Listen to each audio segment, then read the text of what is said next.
males have far outnumbered females in the world of mathematics. The earliest recorded mathematician, whom I mentioned yesterday, was a scribe who copied a papyrus, the Armies papyrus, around about 1750 BC, and he was, of course, male. He's the first named writer that we have in history. The famous mathematicians of antiquity, the Greek ones, were Pythagoras, Euclid, and Archimedes. Now, Archimedes was a semi-mythical figure. The whole volumes have been written about him, but most of the stuff is legend.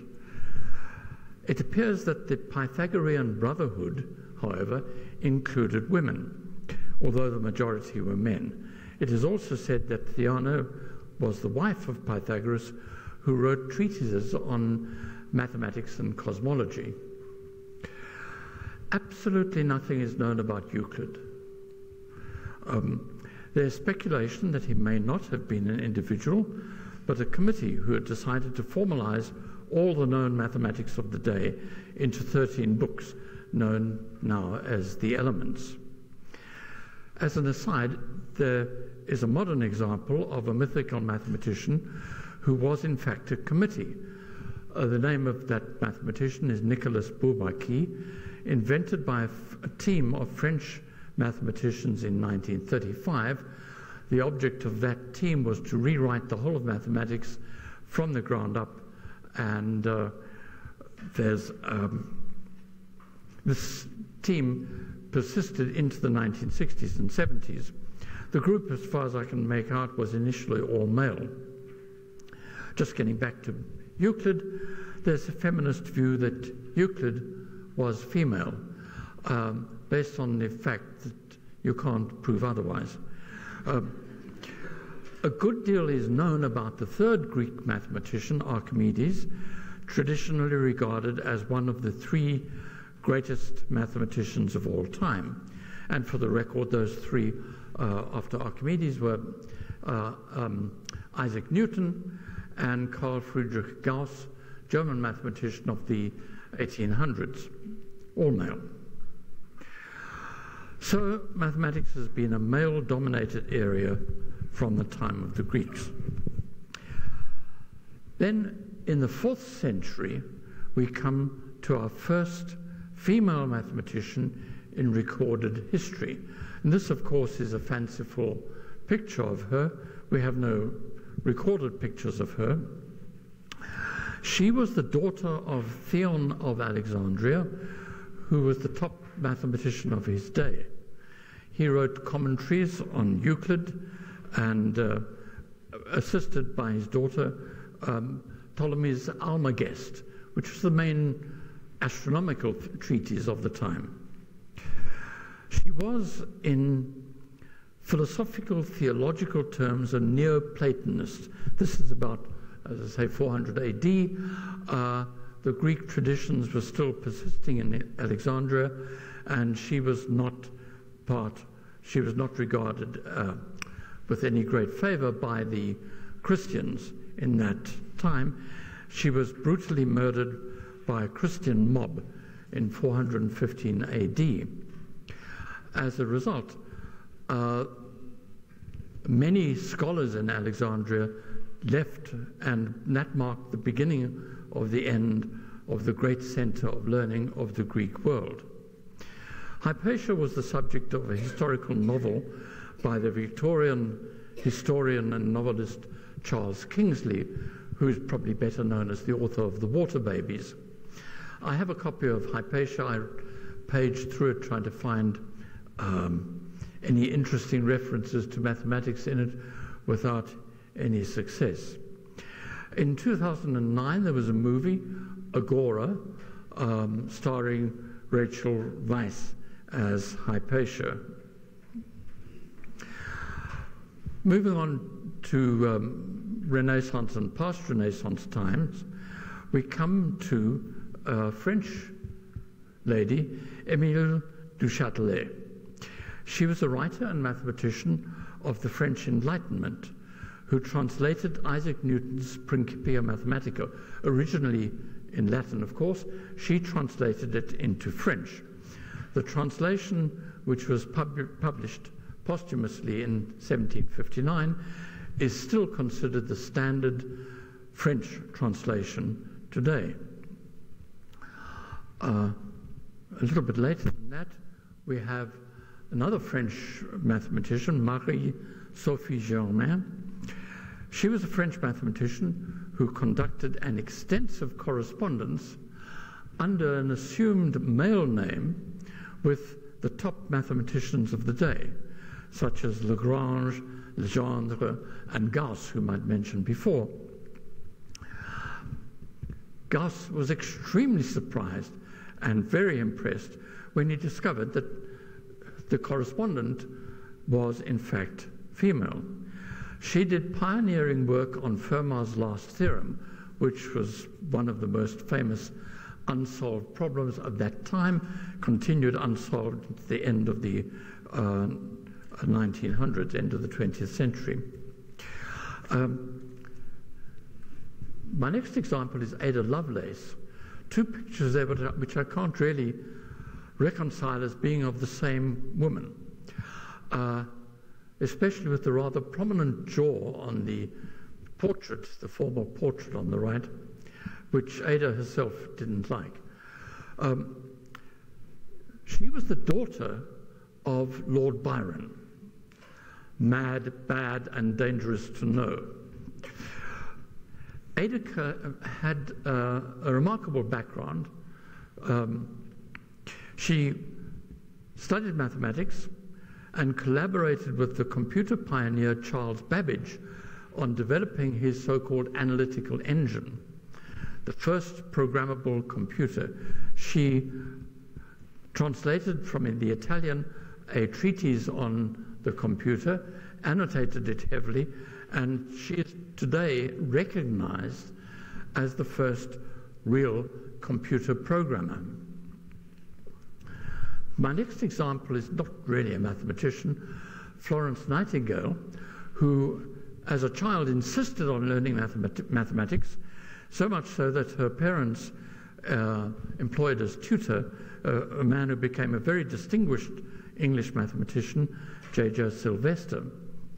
She was, in fact, an astute statistician, and whose brilliant and innovative use of statistical graphs highlighted the need for better hospital services in the Crimean War. So here's an example on the right. It's a bit indistinct, I think, but the brown areas are the deaths in the war, and the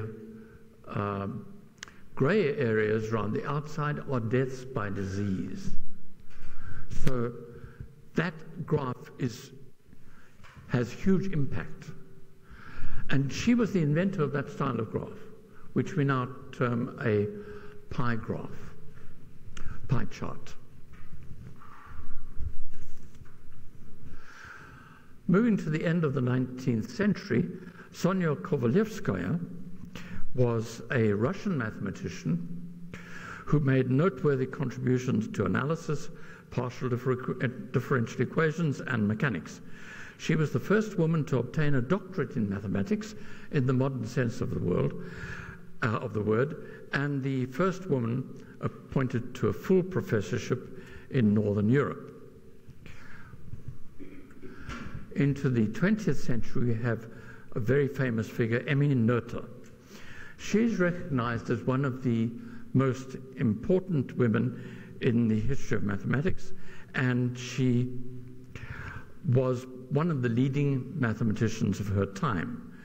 She developed the theory of rings, fields, and algebra, which are now absolutely central to all of mathematics. In physics, she explained the connection between symmetry and conservation laws. In 1915, she was invited by David Hilbert and Felix Klein, two of the top mathematicians in Germany, to join the mathematics department at the University of Göttingen, a world-renowned center of mathematical research. And that was a sensational thing to do because she was a woman. She was assigned to work on the mathematical content of Einstein's theory of relativity. She remained a leading member of the Göttingen mathematics department until being dismissed by the Nazis because she was Jewish. She moved to the USA to take up a position at Bryn Mawr College in Pennsylvania, the first women's college to offer graduate education to PhD level, but died shortly after arriving there. Moving to modern times, there's a young female mathematician by the name of Mariam Mirzakhani. She was a member of the Iranian team at the International Mathematical Olympiad in 1994, winning a gold medal, and again in 1995, winning another gold with a perfect score. She went on to great success in mathematics, and in 2014 she was awarded the Fields Medal, the first Iranian to win such a medal, and the first woman to win a Fields Medal. The Fields Medals are sometimes equated with Nobel Prizes. There is, in fact, no Nobel Prize in mathematics. However, there is a Nobel Prize, of course, in physics. And physics is a subject which relies heavily on advanced mathematics. So you don't get much, you don't make much progress in physics unless you're pretty hot on maths. Well, to date, only 3 women have won a Nobel Prize for physics. You don't have to really think very hard who the first one was, and that was on the left here, Marie Curie, of course. In the center we have Maria Guppert-Meyer, German-born, but in the United States married to Joseph Meyer, a physicist at Johns Hopkins University. She won a Nobel Prize for physics in the 1960s. She couldn't get a job in the department because her husband was there, and the university had a strong rule that you couldn't have a husband and wife appointed to in the same department. This was not uncommon in those days, but it was often used to keep women out. On the right-hand side, we've got a woman who won a Nobel Prize last year, or as a shared Nobel Prize, Donna Strickland. She was awarded the prize for joint work on chirped pulse amplification. Well, today, the majority of mathematicians in the world are male. In the USA, for example, they've calculated that 15% of the mathematicians there are women. So how would you do such a count? Because after all, in universities, you would have people employed in the maths department who are not doing any original work. They're not research mathematicians in any sense. How do you actually do a decent count? Well, somebody came up with a very good idea. To succeed in mathematics, you've got to have publications. And the publications must be in recognized, approved research journals, of which there are 435 top mathematics journals in the world. These are approved and recognized. They have very strong editorial boards to get a journal to accept your paper. You submit the paper, it goes through the editorial board, it's reviewed then by 2 or 3 mathematicians in that area, and if it's approved for publication, it is then published, and that is how you get on the research publications list. Well, a good way, therefore, of assessing the number of mathematicians, active mathematicians, is to count the editors of those research journals. And there are 13,067 editors on those 400 journals. And when they were counted, they found that only 8.9% of that list of editorial positions was female. Well, that's a view of the profile of professional mathematicians across the world, more or less up to date. Moving down to school level, there was a massive recent study of school districts in the United States, where it was found that the stereotype that boys do better than girls at maths isn't true. On average, they perform about the same, at least through 8th grade. But there was a notable exception. When they looked closely at the school districts, this is in the United States, that were mostly rich, white, and suburban, boys were found to be much more likely to outperform girls in maths. And that's one of the most comprehensive look at the gender gap in test scores at the school district level. This is a research report from last year. Well, going back a bit, there's always been prejudice against women in mathematics. Classic Victorian quote, "A young woman might learn algebra, but when the sum of energy flowed to the overwrought brain, it harmed the natural growth of the ovaries." This was a serious view, and was one of the views proposed to keep the vote away from women, because it would affect their reproductive capacity. J.H. Hardy, who was one of the famous mathematicians of the first half of the 20th century, famously said, and he was, by the way, a very much confirmed bachelor, he famously said in a book called The Mathematician's Apology that mathematics is a young man's game. Now, of course, you could tick that off as being typically sexist. But the point about that statement concerns women. What Hardy was observing is that in the mathematicians of that time, the research mathematicians, the active mathematicians, you did most of your productive, your real successful research work before the age of 40. And that's what he meant by it's a young man's game. And it is certainly true that many mathematicians do their best research work before the age of 40.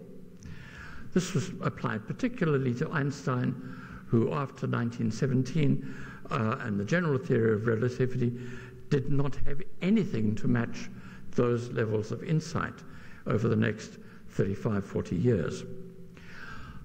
So up to the age of 40, you can produce a work. But this, of course, is childbearing and family building time for a woman. So that can be a major inhibiting factor in the development of mathematics. It's often said that toys make a difference, that boys have better spatial visualization because of playing with mechanical toys, typically construction toys. I grew up with Meccano and Tinker Toy. I think my sister played with the Tinker Toy, but not with the Meccano. Nowadays, of course, they have Lego, and that's been, and my children and grandchildren have grown up with Lego. But of course, girls have dolls, and classic dolls in the United States from the 1970s onwards were Barbie dolls. Well, in 1992, Teen Talk Barbie was introduced, a new Barbie doll that could talk. And about 350,000 were sold, $25 each. Some of Barbie's little phrases were, "Will we ever have enough clothes? Want to have a pizza party? Want to go shopping? Okay, meet me at the mall. Let's plan our dream wedding." And the killer was, "Math class is tough." That last one was too much. There was an uproar. The National Council of Teachers of Mathematics objected, and so did the American Association of University Women. And Teen Talk Barbie was withdrawn or reprogrammed so that that little awkward phrase was removed. They offered to exchange the dolls. They apologized, the makers apologized profusely and withdrew them. But of course, many had been sold. And if you have a Teen Talk Barbie doll today, which will tell you that math class is tough, it has a collector's price of around $500. Well, what about IQ tests then? It is generally agreed that IQ tests, well, sometimes people say that they shouldn't be called IQ tests because whatever they are measuring, it's not intelligence, but that they are measuring something which seems to be correlated with intelligence.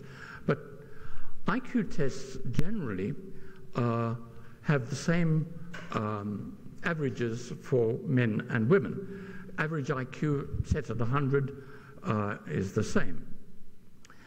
But the fact is, and this has been shown in many studies, that men and women, or to be boys and girls who are usually subjected to these tests, have a wider standard deviation for the men.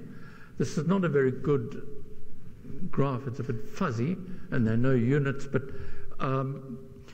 what that shows is that the average is the same, but the spread is greater for men. So on the right-hand side, you've got more men of higher IQ on the right-hand side, represented by the upper graph, and on the left, you've got more dummies, male dummies, than female.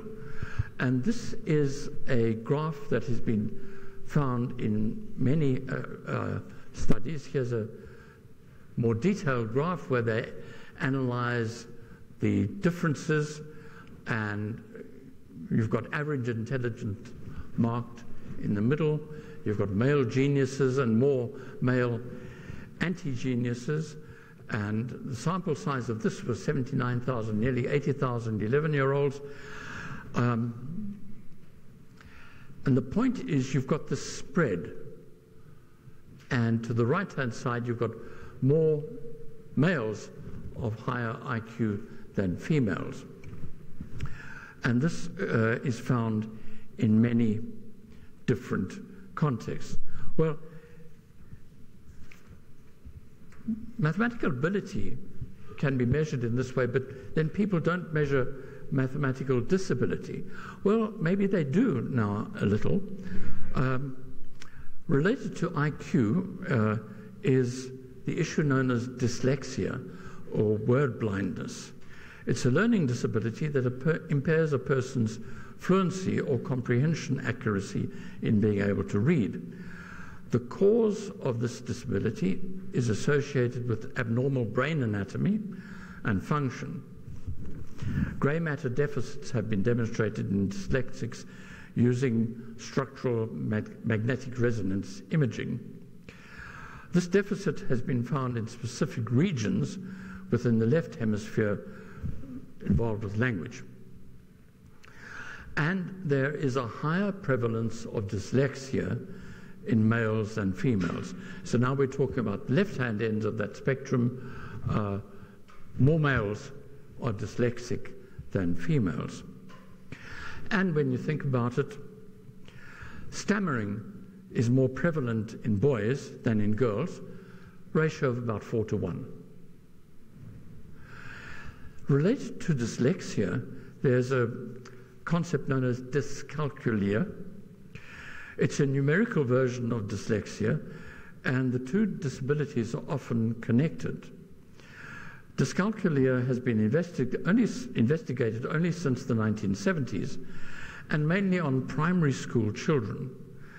There are several different definitions of dyscalculia, which makes comparison of their conclusions rather dodgy in general. but the prevalence is estimated to be of the order of 5%. Some studies report that there are no gender differences. Others disagree, and where a gender difference is detected, it is found that more boys than girls are dyscalculic. Since the studies are mainly of primary school children, and since it is known that at primary schools boys and girls are much the same, and the differences are observed as you go through high school in mathematical ability, this may not be surprising that you don't see much difference in dyscalculia down at the primary school level. But dyscalculia and maths anxiety are often connected. It's much more hidden because people accept that not being able to read is something you should do something about. But not being able to do maths is excusable. Oh, I could never do maths at school. How often have I heard that comment when people discover what I do in the rest of my life?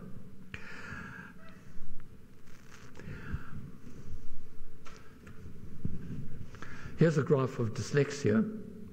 Again, there's a male and female component. The blue upper one is female, and you can see there are more dyslexic men or males on the left.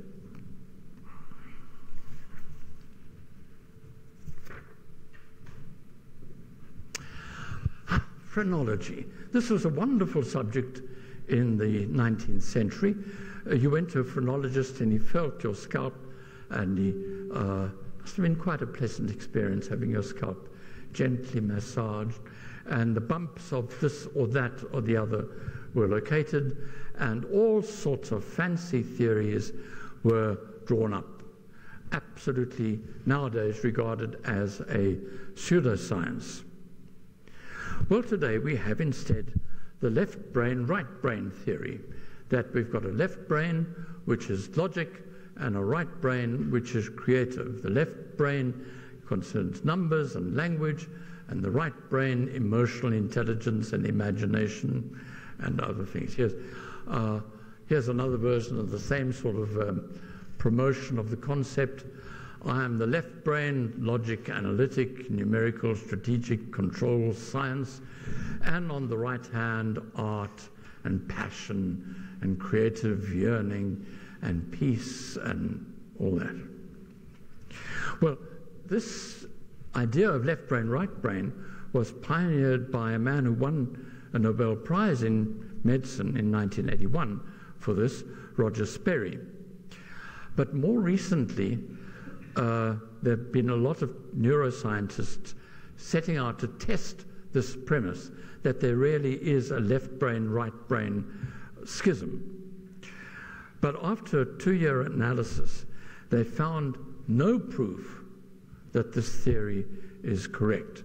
What you do is attach little magnetic resonance receivers all over somebody's head and then ask them a question and watch to see which parts of the brains lights up for different types of question, and the brain always just lights up like a Christmas tree all over the shop, and you can't say that anything is specifically left brain or right brain.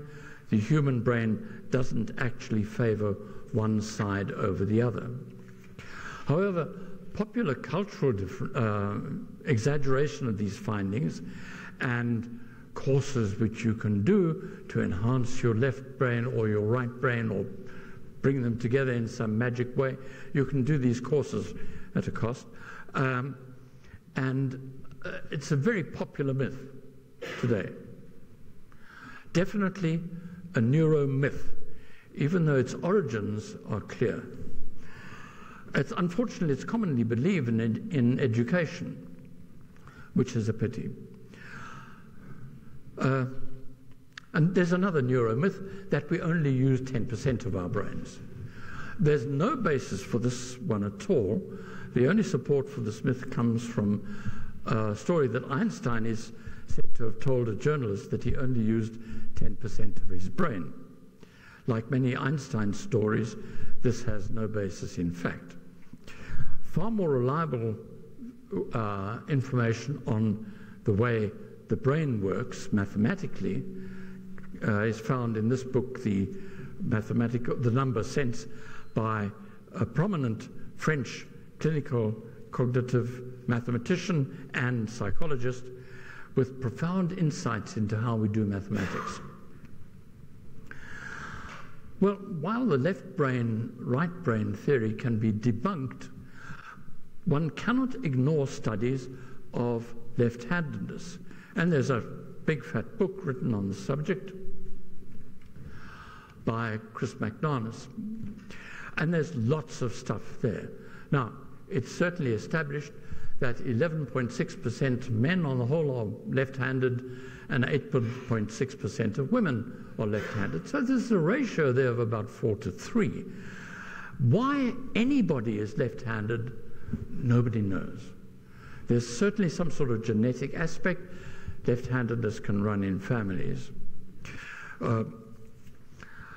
It's sometimes said that talented and gifted people in music and mathematics and the visual arts show a greater tendency toward left-handedness.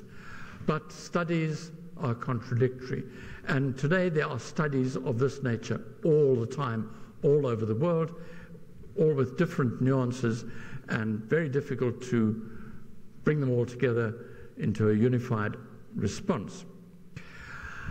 It turns out that it's not that there's a predominance of left-handers in talented groups, whether that talent be with mathematics or otherwise, but rather that there's a shortfall in mathematical ability among people who are strongly right-handed. You have this spectrum of strong right-handed, ambidextrous, strong left-handed, and the strongly right-handed people, on average, are not quite as good at maths. But these would be small statistical differences. From hands to fingers. Now, I've often been fascinated by this issue of fingers, and it's dealt with at some length in Dehana's book. After all, the fingers are amazing in their sensitivity, what they can do. Just think of a violinist or shuffling cards, all sorts of things. And a considerable chunk of the brain is devoted to looking after your fingers. And it's the same rough area of the brain that does mathematics. Now, in evolutionary terms, you can see why people who were skilled in manipulation, making tools, for example, whether it's simply stone tools or spears or bows and arrows, you can see why people like that would be selected by evolution for and developed. So you can understand why finger development is evolutionary advantageous. But I cannot for any reason imagine how it is that our mathematical ability, which can conceive of the difference between a prime number and a composite number, or even more complicated things like squares and square roots, what evolutionary advantage was there in a person developing a brain that could do that? I don't think the cognitive psychologists have got an answer there, except that in a sense it may be spin-off of the development of fingers. And after all, as we were saying yesterday, we start off life counting on our fingers. Well, a little bit more on fingers. Here's something which is quite surprising. There's a book called The Finger Book.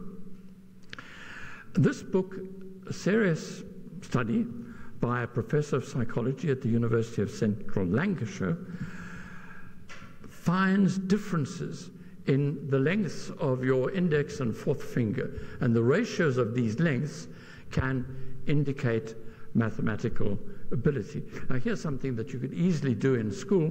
You just set up a photocopy and get your whole class to go and put their hands down, take photocopies, and then measure these lengths. And That would be quite an interesting study to see. But what has been done is that the finger length, the ratio of the ring finger relative to the index finger, tends to be higher in men than in women. He uses this difference in this book on fingers to examine questions about human behavior, from sexuality to musical ability and to the predisposition to disease. He believes that the finger ratio is a measure of what happened in the womb. So it's a consequence of development of the fetus, indicating the amount of testosterone and estrogen to which the fetus is exposed in the womb. And testosterone and estrogen lead directly to a very hotly debated topic, the autism spectrum. Autism is something that was observed in the 1940s by an Austrian by the name of Hans Asperger. He observed this among children, and he thought at first that all the examples that he found were male. And he thought that this was simply an extreme male factor that he was picking up. Later he just noticed that you do get autistic children who are female. In general, the male-female incidence of autism is 4 to 1. This is found in many studies.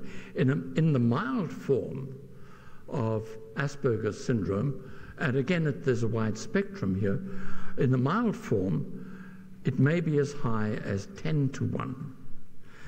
Various studies with anecdotal evidence have come up with men-women ratios ranging from 2 to 1 to 16 to 1. Now, there are a number of theories that might explain why more men and boys than women and girls are diagnosed, get an autism diagnosis. Firstly, autism traits in girls may be underreported. And secondly, women and girls may be better at masking their difficulties. Third thing is that autism has an organic cause. Men and boys tend to be more susceptible to organic damage than women and girls, whether through hereditary disease, acquired infection, or other conditions, so boys are more likely to be autistic. Genetic differences could mean that girls are less likely to inherit autism than boys, and autism, the major theory is that it's caused by the effects of fetal testosterone on brain development. Well, there's an autism research centre at the University of Cambridge which is doing major work in this direction, and it's led by Simon Baron-Cohen, here photographed outside Trinity College, and he has written a lot, and you can watch some of his videos on YouTube discussing their research on autism. He is particularly interested in the connection between sex, autism, and mathematics. And being at Cambridge University, which has a strong mathematics tradition, he has that advantage. Cambridge University, the home of Isaac Newton and a whole lot of other people all the way through to Stephen Hawking, attracts, right to this day, many top young mathematicians. So you have virtually a captive audience of bright young teenage mathematicians to investigate for autistic tendencies. And certainly there are examples of mathematicians who've done very well, who are very awkward, antisocial, and display various aspects of Asperger's syndrome. So is there generally a special triangle? What is the evidence for a special triangle between autism, gender, and mathematics? Baron-Cohen says that numbers of things. First of all, the male-female ratio in autism is 4:1. Then he points out that only one female, whom I mentioned earlier, among 55 Fields medalists. Now, the SAT math test, it's an American test which is used for university entrance and been going for a very, very long time. And on average, the boys and girls are the same. But when you look at the top level, the 99th percentile, the top 1%, the distribution of male to female there is 2:1. And it's again those graphs which are, for males and females, have the same average, but the males have a wider variation. People with autism and mathematicians share a love of patterns, known as strong systemizing, as opposed to empathizing. And empathizing is very much regarded as a female attribute. When you test mathematicians, they score higher on tests of autistic traits. And when you look carefully at their parentage, they find that fathers and grandfathers of autistic children are more likely to be scientists and engineers. Also, autism is more common in geographical areas where parents work in these subjects of science and engineering. So that special triangle means that autism and mathematical ability may have a strong correlation.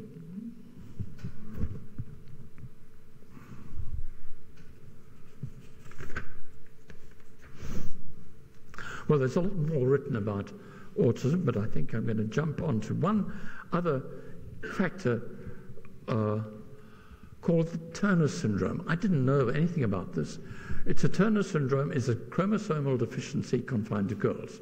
Their ovaries don't develop, puberty is delayed, they have short stature. One of the features of Turner syndrome is low mathematical skills, though they may have normal IQs and superior verbal skills. And hormonal treatment is said to increase their math skills. So you keep on finding these connections between mathematics, gender, and hormones.